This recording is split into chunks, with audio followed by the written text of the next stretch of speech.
Hello दोस्तों, नमस्कार। मैं विष्णु कुमार आप सभी का अपने यूट्यूब चैनल के इस वीडियो पर हार्दिक स्वागत करता हूं। दोस्तों, आज के इस वीडियो के माध्यम से मैं आप लोगों को कक्षा 10 के वास्तविक संख्या से संबंधित जो लघुत्तरीय प्रश्न है उसी का सॉल्यूशन कराने वाला हूं। तो आइए बिना देर किए स्टार्ट करते हैं अपने आज के इस वीडियो क्लासेस को। दोस्तों, मैंने यहाँ पर जो प्रश्न लिया हुआ है यह दोस्तों आपके एग्जाम के लिए बहुत ही इंपॉर्टेंट प्रश्न है, क्योंकि दोस्तों ऐसा जो प्रश्न है वो कई बार मैट्रिक बिहार बोर्ड द्वारा एग्जाम में पूछा जा चुका है। इसलिए दोस्तों यदि आप लोग भी कक्षा 10 का एग्जाम 2024 के फरवरी माह में देना चाहते हैं तो आप लोग ऐसे प्रश्नों का जो सॉल्यूशन है वो बिल्कुल अच्छी तरीके से कर लीजिएगा, क्योंकि हो सके कि ऐसा जो प्रश्न है वो आपके एग्जाम में मैट्रिक बिहार बोर्ड द्वारा पूछा जा सके। अगर दोस्तों आपके एग्जाम में ऐसा क्वेश्चन अगर आ जाए तो उससे बिल्कुल भी छोड़ के आना नहीं है। मैं आप सभी को इस वीडियो के माध्यम से बताऊंगा कि ऐसे प्रश्नों का जो सॉल्यूशन है वो कैसे किया जाता है, क्योंकि बहुत सारे ऐसे बच्चे होते हैं जो पूरा का पूरा क्लास 10th पढ़ तो लेते हैं, लेकिन फिर भी उनके माइंड में ये डाउट रहता है कि आखिर इस क्वेश्चन में कहा किया जा रहा है और साथ ही इनका जो सॉल्यूशन है वो कैसे किया जाएगा। जब उन्हें समझ में नहीं आता है तो लास्ट में क्या करते हैं कि इसके सॉल्यूशन को याद कर लेते हैं और याद करने के आधार पर ही इनका जो सॉल्यूशन है वो कर पाते हैं। लेकिन दोस्तों याद करना और समझना दोनों में बहुत ही अंतर होता है, तो आप लोग को दोस्तों यहाँ पर समझना है। अगर समझिएगा तो आप लोग किसी भी स्टेप को बिल्कुल भी मिस नहीं कर सकते, लेकिन याद कीजिएगा तो दोस्तों यहाँ पर जो भी स्टेप्स आएंगे उसे आप मिस कर सकते हैं। तो सबसे पहले आइए मैं आप लोगों को इस क्वेश्चन को समझाने का प्रयास करता हूं, उसके बाद हम लोग इसके सॉल्यूशन पर चलने का प्रयास करेंगे। ठीक है, देखिए इसमें दोस्तों बताया जा रहा है यूक्लिड विभाजन प्रमेयिका का प्रयोग करके दर्शाइए कि एक प्राकृत संख्या का घन 9m, 9m+1 या 9m-1 के रूप में लिखा जा सकता है। दोस्तों यदि आप लोगों ने कक्षा 10 को अच्छी तरीके से पढ़ा होगा तो उसमें दोस्तों आप लोग ये जाने होंगे कक्षा 10 के गणित का जो पहला चैप्टर है वास्तविक संख्या, उसमें कि यूक्लिड विभाजन जो प्रमेयिका है वो क्या कहलाता है।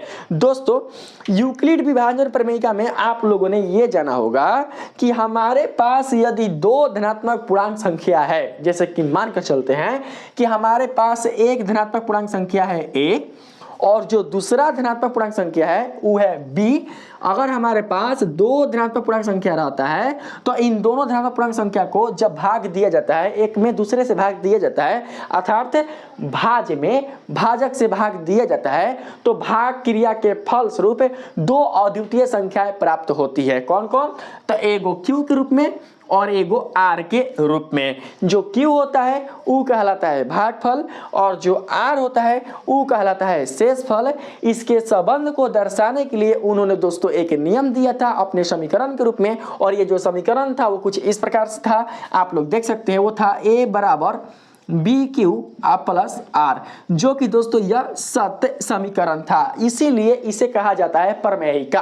प्रमेयिका का मतलब हुआ कि जो सिद्ध किया हुआ कथन हो, जिसे सिद्ध करने की आवश्यकता नहीं होती है बल्कि किसी अन्य कथनों को हल करने के लिए इसका प्रयोग किया जाता है, उसी को प्रमेयिका कहा जाता है। प्रमेयिका और प्रमेय दोनों में अंतर होता है। प्रमेय को सिद्ध करने की आवश्यकता होती है लेकिन प्रमेयिका को सिद्ध करने की आवश्यकता नहीं होती, बल्कि दोस्तों यह स्वयं ही सिद्ध किया हुआ कथन होता है। और इसी कथन की सहायता से हम अन्य जो सॉल्यूशन करने वाले क्वेश्चन होते हैं उनके समस्याओं का समाधान कर पाते हैं। ठीक है, तो जो आप यहाँ पर इस समीकरण का निरूपण देख रहे हैं, यही दोस्तों जो निरूपण है यह कहलाता है यूक्लिड विभाजन प्रमेयिका, जहां पर दोस्तों जो संबंध है उन्होंने दिखाया था r और b के साथ, यानी कि शेषफल और भाजक के साथ, वो दिखाया था इस रूप में, यानी कि 0 greater than equal r smaller than b, यानी जो शेषफल होगा वो भाजक से छोटा होगा और 0 के बराबर होगा या 0 से बड़ा होगा। तो इतना चीजें दोस्तों आप लोगों ने कक्षा 10 में पढ़ा होगा। साथ ही दोस्तों आप लोग ये जानते होंगे कि यदि हमें दो संख्याओं का HCF निकालना हो, मानकर चलते हैं कि दो ठो संख्या हमारे पास a और b के रूप में है, यदि हमें दो संख्याओं का HCF निकालना हो तो उसके लिए हम लोग क्या करते हैं कि यूक्लिड विभाजन प्रमेयिका का प्रयोग करते हैं। यूक्लिड विभाजन प्रमेयिका की सहायता से ही हम दो संख्याओं का जो HCF है उसे ज्ञात ज्ञात कर पाने में दोस्तों हम लोग सफल हो पाते हैं। क्योंकि देखिए यहाँ पर जो हम लोग HCF ज्ञात करते हैं दो संख्याओं के लिए, वो दोस्तों हम लोग चरणबद्ध ज्ञात करते हैं। चरणबद्ध कहने का मतलब जैसे कि मानकर चलते हैं कि एक ए में आपने बी से भाग दिया और भागफल क्रिया के फलस्वरूप आपका जो शेषफल है वो बिल्कुल भी 0 के बराबर नहीं आया, तो उस स्थिति में आपको HCF नहीं मिला। क्योंकि HCF कब मिल सकता है? जब R का मान 0 होगा। तो R का मान 0 है भी नहीं किया है, तो जब R का मान 0 नहीं है तो उस स्थिति में क्या करना पड़ेगा कि फिर से इसी भाग क्रिया को आगे लेकर जाना पड़ेगा। अर्थात जो आपको नया शेषफल मिलेगा, जैसे कि मान के चलते हैं कि 5 हो गया और यहाँ पर मान के चलते हैं दोस्तों कि 21 हो गया, ठीक है, और यहाँ पर कटा रहे हैं, जैसे कि मान चलते 5 के 20, यहाँ पर 20 खत्म हो गया, तो कितना बचेगा? यहाँ पर 1 बचेगा, 1 बचा ना, तो इसी को पुनः से क्या करना पड़ता है? इसको मानना पड़ता है भैया भाजक है, हाई हो जाएगा आपका भाज, फिर लेके जाना पड़ता है। तो 5 से कम 5 और यहाँ पर शेषफल आ गया 0, इसलिए जो HCF होगा वो होगा 1, इस तरीके से। तो ऐसे हम लोग 5-6 क्लास में पढ़े थे, लेकिन इसमें ऐसा नहीं करना है। इसमें हमें सहायता लेना है किसका? तो लेना होगा यूक्लिड विभाजन प्रमेयिका का। पहले दिखाना होगा कि हाँ A बराबर BQ प्लस R में जो R का मान है वो 0 के बराबर नहीं है, और जब 0 के बराबर नहीं है तो फिर क्या करेंगे कि हम लोग शेषफल को नया भाजक मानकर और जो 5 है उसको हम लोग भाज मानकर फिर से क्या करेंगे कि हम लोग भाग देंगे, और फिर इनके बीच के संबंधों को दर्शाने के लिए यूक्लिड विभाजन प्रमेयिका का प्रयोग करेंगे। और ये तब तक करेंगे जब तक R का मान 0 के बराबर ना हो जाए। जब R का मान 0 के बराबर हो जाएगा तो उस स्थिति में आपको HCF प्राप्त हो जाएगी A और B इन दो संख्याओं का। तो दोस्तों आप लोग देख सकते हैं कि यहाँ पर आपने R बराबर जो 0 है वो कैसे प्राप्त किया? तो दोस्तों आपने R बराबर जो 0 है वो प्राप्त किया है यूक्लिड विभाजन प्रमेयिका से। और यूक्लिड विभाजन प्रमेयिका का जो प्रयोग है वो दोस्तों आप लोगों ने किया है क्रमबद्ध यानी चरणबद्ध, यानी आपने पहले इसमें भाग दिया, फिर इसमें भाग दिया, फिर हो सकता है ये भाग आगे जाएगा, जब तक R बराबर 0 ना आ जाए तो आप भाग को आगे लेकर जा रहे हैं। तो उस स्थिति में जो यूक्लिड विभाजन प्रमेयिका का जो लागू वहां पर हो रहा है दोस्तों वो क्रमबद्ध लागू हो रहा है। तो इस प्रकार से जो यूक्लिड विभाजन प्रमेयिका है यह बन जाता है यूक्लिड विभाजन एल्गोरिथम। क्योंकि एल्गोरिथम का मतलब होता है कि एक चरणों की वह श्रृंखला जो किसी समस्याओं का समाधान करने हेतु उपयुक्त किया जाता है। तो दोस्तों दो संख्याओं का HCF ज्ञात करने के लिए जब हम लोग इस चरण को अपनाते हैं, किस चरण को? तो भाग क्रिया के चरण को। और जो भाग क्रिया है वो संबंधित है किससे? तो वो दोस्तों संबंधित है यूक्लिड विभाजन प्रमेयिका से। जब आप लोग दो संख्याओं की जो क्रिया है वो यूक्लिड विभाजन प्रमेयिका की सहायता से जब आप करते हैं तो यही दोस्तों जो स्वरूप है वो कहलाता है यूक्लिड विभाजन एल्गोरिथम। तो आप समझ पा रहे होंगे कि यूक्लिड विभाजन जो एल्गोरिथम है वो क्या कहलाता है और यूक्लिड विभाजन जो प्रमेयिका है वो क्या कहलाता है। यूक्लिड विभाजन प्रमेयिका का जो संबंध है वो बस यही है कि यदि दो संख्याएं हमारे पास दिया हुआ रहता है धनात्मक रूप में, और इन दोनों संख्याओं में जो संख्या भाज होगा, भाज क्या होगा? भाजक से बड़ा होगा।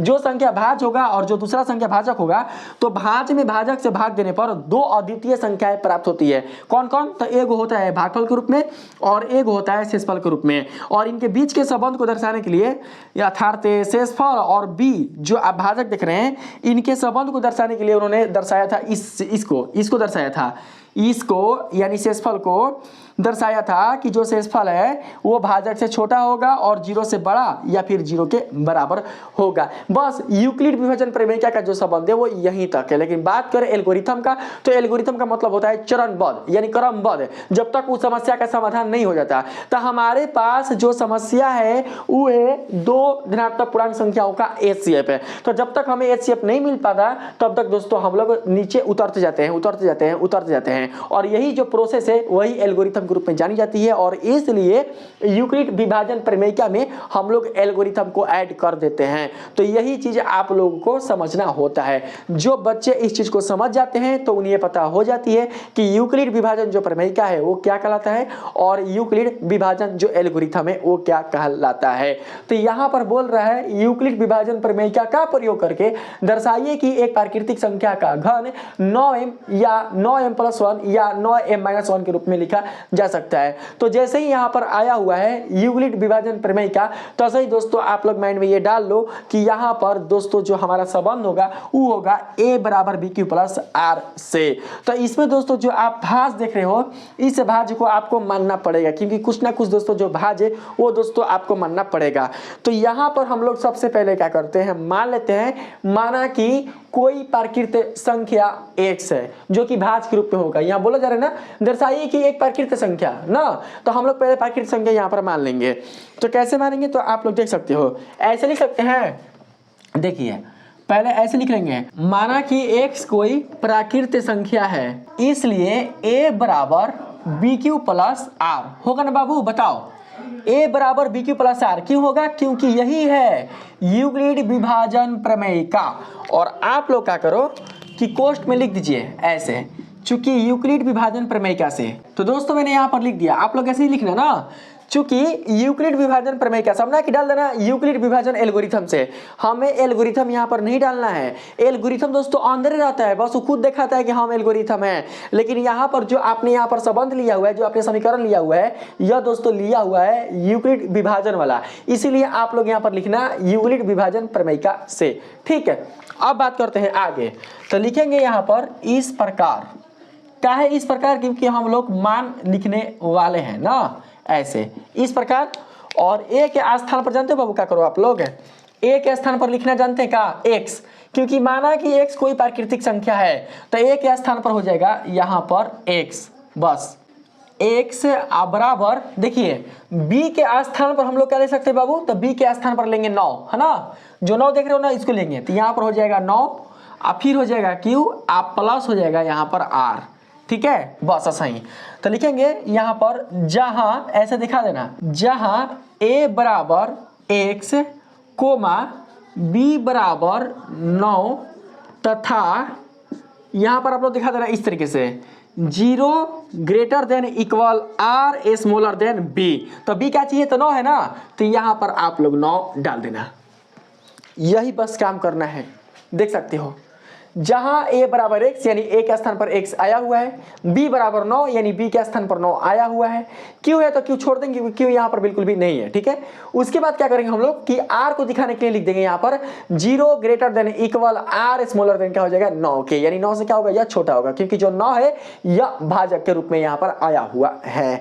तो अब हम लोग क्या करेंगे, यहाँ पर लिखेंगे शॉर्ट तरीका से लिखेंगे, जब r बराबर 0 हो तो, ठीक है, ऐसे लिख लेंगे कॉपी पर ना। और उसके बाद इधर लिखेंगे साइड में, यहाँ पर हो जाएगा x बराबर 9 क्यू आ प्लस r के स्थान पर क्या होगा बाबू, r बराबर 0 है ना, तो यहाँ पर आप 0 डाल देना। ठीक है, तो में लगा देना कोमा, तो x बराबर 9 क्यू प्लस 0, और यहाँ पर आप लोग ऐसे या का चिन्ह दिखा देना, और हो जाएगा यहाँ पर ओनली फॉर 9 क्यू, बस काम खत्म। यही करना है ना, जब r बराबर 1 हो तो, क्योंकि कहाँ तक लेकर चलना है, 0 से लेकर हमें लेकर चलना है दोस्तों कहाँ तक, तो 8 तक, क्योंकि r जो होगा 9 से छोटा होगा, तो यहाँ पर हो जाएगा हो तो लिख सकते हैं यहाँ पर x बराबर, देखिए 9 क्यू प्लस r, तो यहाँ पर हो जाएगा 9 क्यू प्लस r बराबर 1 है ना, तो यहाँ पर ओनली फॉर होगा 1। ठीक है, काम खत्म। फिर क्या करते हैं, एक स्टेप और ले लेते हैं, जब r बराबर 2 हो तो, ठीक, ले लेते हैं इतना। देखिए कौन है, 1 2 3 तीनों का है ना, तो बस हम लोग 2 तक लेके चलेंगे, 0 1 2 बस उतने तक, इससे आगे ना छोड़ देंगे उतने पर दोस्तों। तो हो जाएगा यहाँ पर x बराबर 9 क्यू प्लस 2, बस इतना ही आप लोग क्या कीजिए, इसको छोड़ दीजिए।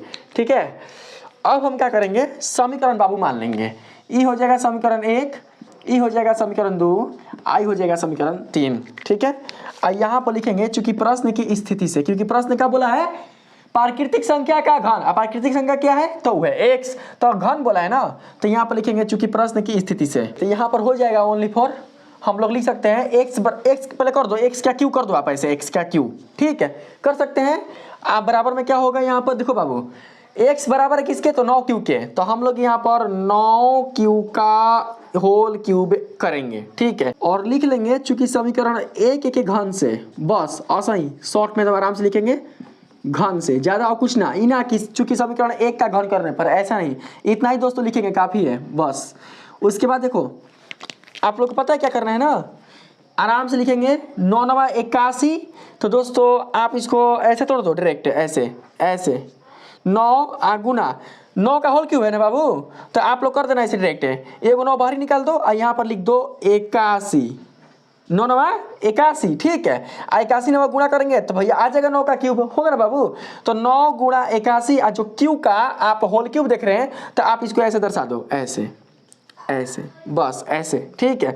यहाँ पर दोस्तों क्या करो, आप लिख दो 9, हाई जो देख रहे हैं ना आप 81 क्यू का होल क्यूब है, इसे आप लोग m के रूप में लिख दो। क्यों, तो मैं बताता हूँ। यहाँ पर दोस्तों लिखना, चूंकि m बराबर आप लिख सकते हैं 81 क्यू का होल क्यूब, यानी जो 81 क्यू का होल क्यूब है उसे हमने m के बराबर मान लिया है बस, ठीक है। आगे बढ़ेंगे, लिखेंगे चूंकि समीकरण 2 का घन करने पर, घन कर सकते हैं, देखिए है ना यहाँ पर, तो लिखेंगे 2 में हम लोग x का होल क्यूब बराबर में क्या है 9 क्यू प्लस 1, तो यहाँ पर हो जाएगा 9 क्यू प्लस 1 का होल क्यूब है। अब नीचे लिखेंगे हम लोग, देखिए पता है ना a प्लस बी का होल क्यूब क्या होता है, पता होगा आप लोग को, a प्लस बी का होल क्यूब होता है a cube a plus B cube a plus 3a square B a plus 3ab square, यही ना होता है बाबू, बताओ।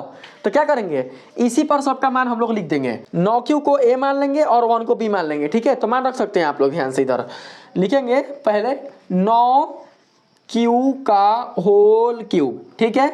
a प्लस b के स्थान पर 1 है, तो हम लोग यहाँ पर लिख लेंगे 1 का होल क्यूब, और फिर यहाँ पर हो जाएगा प्लस 3 a का होल स्क्वायर, a कौन है 9 क्यू, तो यहाँ पर हो जाएगा 9 क्यू का होल a स्क्वायर, b हो जाएगा 1 आ प्लस 3ab स्क्वायर, तो 3a हो जाएगा 9 क्यू, तो यहाँ पर हो जाएगा 9 क्यू, अब b हो जाएगा 1, तो यहाँ पर हम लोग ऐसे लिख लेंगे, ठीक है। आगे काम करते हैं हम लोग, 9 क्यू का होल क्यूब है, तो आप लोग क्या करोगे कि 9 क्यू का होल क्यूब करके यहाँ पर उसका मान लिख दोगे। तो दोस्तों आप लोग को ऐसा काम बिल्कुल भी नहीं करना है, हम लोग क्या करेंगे कि 9 क्यू का होल क्यूब करके इसका मान यहाँ पर नहीं लिखेंगे, बल्कि दोस्तों हम लोग क्या करेंगे कि 9 क्यू के होल क्यूब में से एगो 9 बाहर निकाल लेंगे, अर्थात कॉमन निकाल लेंगे। दोस्तों हमें जो अगला स्वरूप लाना है वह लाना है 9m प्लस 1 के रूप में। तो दोस्तों हम लोग यहाँ पर ये देखते हैं कि ऐसा क्या करें इसमें जिससे कि हमारा जो 9 है वो कॉमन निकल जाए। तो हम लोग दोस्तों यहाँ पर यही प्रयास करते हैं कि इसमें हमारा जो 9 है वो कॉमन निकल कर आ जाए। तो कैसे, तो आप लोग समझना, देखिए 9 क्यू का होल क्यूब, इसका अर्थ ये हुआ कि 9 क्यू को 3 बार गुणा करना है सेम से ना, 9 क्यू गुने 9 क्यू गुने 9 क्यू। तो दोस्तों इन तीनों में से क्या करेंगे कि केवल एगो 9 को बाहर निकाल देंगे, क्यू के साथ ना, ओनली फॉर 9 को, ठीक है। तो यहाँ पर देखिए हम निकालते हैं बाबू, यहाँ पर हमने एगो 9 को बाहर निकाल लिया और बाकी एक को बचा, तो बाकी का 2 बचा, एगो है एगो है, तो 9 9 कितना होता है, 9 9 81 होता है।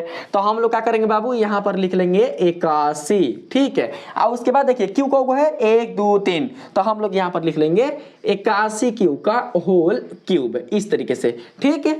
और फिर उसके बाद करेंगे, इसके बाद दोस्तों हम लोग लिखेंगे प्लस 1 का होल क्यूब है ना, तो इसको दोस्तों आप लोग छोड़ दीजिएगा, ठीक है, इसको हम लोग बाद में लिखेंगे लास्ट में। यहाँ पर देखिए यहाँ पर है 9 क्यू का होल स्क्वायर, तो 9 क्यू का होल स्क्वायर कहने का मतलब ये हुआ कि इसमें जो 9 क्यू है वो 2 ठो है, तो 2 ठो 9 क्यू में से हम लोग एगो 9 को ही बाहर निकालेंगे, क्यू के साथ नहीं। तो दोस्तों एगो 9 को हम क्या करते हैं यहाँ पर बाहर निकाल लेते हैं। तो दोस्तों अब क्या बचा, अब बचा इसमें 9 क्यू का स्क्वायर, मतलब 2 9 है ना, तो 2 9 में से एगो 9 बाहर निकल गया, तो एक 9 बचा, और फिर क्यू का चाहिए, क्यू का स्क्वायर है, तो यहाँ पर हो जाएगा 9 क्यू का होल स्क्वायर, साथ में क्या है बाबू, साथ में गुना है 3, तो हम लोग क्या करेंगे कि इसको 3 से मल्टीप्लाई कर देंगे, तो कितना आएगा 9 3 27। तो यहाँ पर दोस्तों हम लोग लिख लेंगे 27 क्यू का होल स्क्वायर। इसको दोस्तों अगर आप मल्टीप्लाई करते हो 1 से तो बतिया वही आएगा, सिंपल है, आप लोग समझ पा रहे होंगे, तो छोड़ देंगे। आगे देखो बाबू, देखो यहाँ पर 3 × 9 क्यू है, तो केवल 9 को आप कॉमन निकाल लो, तो यहाँ पर 9 कॉमन निकल गया, कोष्ठ में बाबू आ जाएगा 3 क्यू, ऐसे बस 1 के साथ मल्टीप्लाई कीजिएगा तो वही चीज आएगा, जो है वही आएगा, ठीक है। देखिए यहाँ पर हमने छोड़ा था 1 के क्यूब को, तो लास्ट में क्या करते हैं बाबू, यहाँ पर हम लोग 1 लिख लेते हैं ऐसे। देखिए हमने यहाँ पर लिख दिया। अब क्या करते हैं आगे, अगर दोस्तों जो यहाँ पर दिखेगा आप लोगों को तो मैं लिख देता हूँ, देखिए कैसे लिखेंगे हम आगे। सब में 9 है ना कॉमन, एक को छोड़कर इसमें भी है, इसमें भी है, इसमें भी है, तो सब में क्या करेंगे बाबू 9 हम लोग कॉमन निकाल लेंगे, ठीक है। कोष्ठ में लिखेंगे 81 क्यू का होल क्यूब प्लस 9 को नहीं लिखेंगे 27 लिखेंगे ना, यहाँ पर हो जाएगा 27 क्यू का होल स्क्वायर प्लस 3 क्यू, अब फिर कोष्ठ बंद कर देंगे। इसमें तो कोई कॉमन नहीं है बाबू, तो छोड़ देंगे, और यहाँ पर हो जाएगा +1, तो हम लोग ऐसे लिख देंगे। फिर यहाँ पर हो जाएगा 9। अब बाकी जितना आप देख रहे हैं ना ये सब है, ये सब जितना आप देख रहे हो, ये सब जितना आप देख रहे हो, इन सबको बाबू आप m मान लीजिए। तो यहाँ पर क्या हो जाएगा, यहाँ पर हो जाएगा 9m। अब बाकी जो है +1, तो हम लोग यहाँ पर लिख लेते हैं +1, ठीक है। अब बाकी दोस्तों क्या करो कि आप लोग कोष्ठ में ऐसे दिखा दो, चूंकि m बराबर जो m का मान है, आपने m बराबर जो माना है उसको दिखा दीजिए। क्या माना है, यही ना 81 क्यू का होल क्यूब प्लस 27 क्यू का होल स्क्वायर है, तो यहाँ पर स्क्वायर लिख लेंगे। प्लस कितना है 3 क्यू, तो हम लोग ऐसे दिखा देंगे और कोष्ठ ऐसे बंद कर देंगे। तो देखिए जो आपका अगला स्वरूप है 9m + 1 वो दोस्तों यहाँ पर प्राप्त हो चुका है। अब हमें क्या करना है दोस्तों, अब हमें लाना है 9m - 1 के रूप में। तो उसके लिए क्या करते हैं, फिर यहाँ पर लिखेंगे पुनः समीकरण 3 का घन करने पर। कौन है समीकरण 3, यही है ना। तो यहाँ पर हो जाएगा बाबू x का होल क्यूब, अब बराबर में देखिए क्या है 9q + 2 है ना, तो ऐसे लिखेंगे 9q + 2 का होल क्यूब है। क्या होता है बाबू पता है ना, a³ + b³ है, तो a के स्थान पर होगा 9q, तो यहाँ पर लिख लेंगे 9q का होल क्यूब प्लस 2 का होल क्यूब प्लस 3 × a², यानी कि 9q का होल स्क्वायर। यहाँ हो जाएगा 9q का होल स्क्वायर × b यानी कि 2, ठीक है। प्लस 3a कौन है बाबू, तो 9q, यहाँ पर लिख लेंगे 9q प्लस b कौन है, तो 2, तो यहाँ पर हम लोग लिख लेंगे स्क्वायर के रूप में, ठीक है। ऐसे हम लोग लिख लेंगे। अब देखिए अब क्या करेंगे बाबू, हम लोग यहाँ पर कॉमन लेने की कोशिश करेंगे। कॉमन जैसे हमने यहाँ पर लिया था ना, वैसे ही दोस्तों हम लोग यहाँ पर कॉमन लेने की कोशिश करेंगे। मूर्ख स्टूडेंट के जैसा ना कि 9 9 81 81 9 7 29 यहाँ पर लिखेंगे, ऐसा आप लोगों को बिल्कुल भी काम नहीं करना है। हमें क्या करना है बाबू, हमें लाना है 9m - 1 के रूप में। तो हम लोग क्या करते हैं, सबसे पहले 9 को ही कॉमन निकालते हैं। तो यहाँ पर दोस्तों हम लोग ऐसे लिख सकते हैं, बताओ तो बाबू, यहाँ पर 9q का होल क्यूब, कहने का मतलब कि a को 9 हम लोग बाहर निकाल लेंगे, a को 9 हम लोग बाहर निकाल लेंगे, तो अंदर क्या बचेगा 9 9 81, तो यहाँ पर हो जाएगा 81। अब फिर हो जाएगा q का होल क्यूब, इसको हम लोग ऐसे बंद कर देंगे। इसको बाबू छोड़ देंगे, बाद में लिखेंगे लास्ट में ना। अब बाकी इसको लिखेंगे प्लस, अब देखो इसमें है 9q का होल स्क्वायर, तो a को 9 बाहर निकाल लो, a को 9 बाहर निकाल लो, ठीक है। तो अब क्या बचेगा बाबू, इसमें a को 9 बचा, तो 9 तिया 27, 27 दूनी कितना होता है, a को 9 बचा, 9 तिया 27, 27 दूनी 54। तो आप क्या करो बाबू, ऐसे लिख दो कोष्ठ में 54। अब बाकी क्यू के ऊपर स्क्वायर है, तो यहाँ पर तो स्क्वायर होबे करेगा क्यू के साथ, तो यहाँ पर हम लोग ऐसे लिख लेंगे, ठीक। आप प्लस, अब देखो ये क्या है बाबू, इसमें केवल एक ही 9 है, तो एक 9 आप क्या करो बाहर कॉमन निकाल लो। और फिर देखिए दूनी के 4 और चौथी यही 12, तो यहाँ पर हो जाएगा 12 और फिर हो जाएगा क्यू। ऐसे कोष्ठ क्या करेंगे हम लोग बंद कर देंगे। दूनी के 4 चौथी 12, 9 कॉमन निकालनी है, बाकी सब ठीक है, ठीक।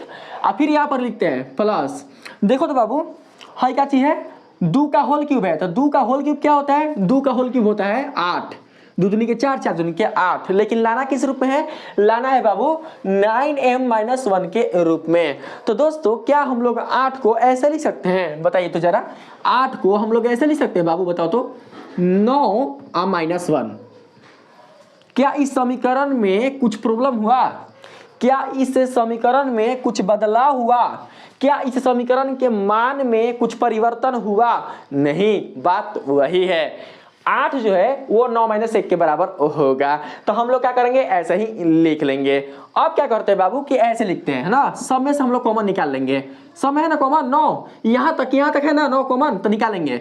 यहाँ पर हम लोग ले लेंगे 9 को और फिर ऐसे कोष्ट में हम लोग लिख लेंगे किसको, तो 81 क्यू का होल क्यूब प्लस 54 क्यू का होल स्क्वायर प्लस यहाँ पर क्या चाहिए 12, तो लिखेंगे 12 क्यू प्लस ओनली फॉर हो जाएगा 9। अब आगे इसे बंद कर दीजिए और यहाँ पर लिख दीजिए बाहर में -1, ठीक है।